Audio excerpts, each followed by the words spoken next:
అందరికీ good morning. MA జిల్లా Chilakaluripet, Palnadu district. ఇవాళ వచ్చేటప్పటికి మీకు ఒక చిన్న టెక్నిక్ అనేది చూపిస్తానండి. అంటే ఇంతకుముందు ఎవరైనా వేసి ఉండొచ్చు, నేనైతే ఎవరు వేసినట్టు చూడలేదండి. ఒకసారి చూపిస్తాను చూడండి. ఇది వచ్చేటప్పటికి శారీలో బ్లౌజ్ అండి. చూడండి, క్లియర్గా మీకు కనపడుతుంది. చిన్న చిన్న బుటాస్ వచ్చినాయి కదా, ఇట్లాంటి బ్లౌజ్ వచ్చినప్పుడు కస్టమర్ దీని మీదే వర్క్ చేయమని చెప్పి మనకు చెప్తున్నారు. మనం ఏం చెప్తున్నామంటే క్లాత్ పిగిలిద్దని చెప్పి మనం చెప్తున్నామండి. ఇట్లాంటప్పుడు మనం ఏం చేయాలి అంటే వచ్చిన కస్టమర్ని వెనక్కి పంపించకూడదు. ఒకసారి ఇలా ట్రై చేయండి. చూడండి, ఫస్ట్ ఇది పాలిస్టర్ క్లాత్ అనేది తీసుకున్నానండి. నేను వచ్చేటప్పటికి 1 మీటర్ తీసుకున్నాను. 1 మీటర్ తీసుకొని చూడండి, శారీలో ఉన్న బ్లౌజ్కి అటాచ్ చేసి మనం వర్క్ అనేది చేసామండి. చూడండి, ఫినిషింగ్ అయితే చాలా బాగుందండి.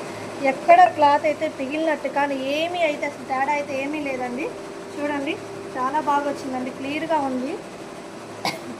హ్యాండ్స్ వచ్చేటప్పటికి ఇదండి బార్డర్ ప్లస్ మనం బుటీస్ అనేది ఇచ్చేసామండి. సేమ్ అట్లాగే బ్యాక్ కూడా మనము పాలిస్టర్ క్లాత్ అనేది అటాచ్ చేసామండి.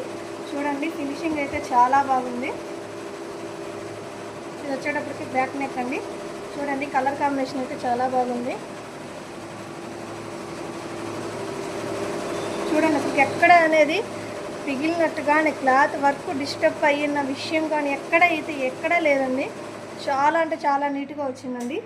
మీరు కూడా ఇట్లాంటి శారీలో బ్లౌజ్ వర్క్కి వచ్చినప్పుడు మీరు కూడా ఇట్లా ట్రై చేయండి. నా ఐడియా కనుక మీకు నచ్చినట్టయితే.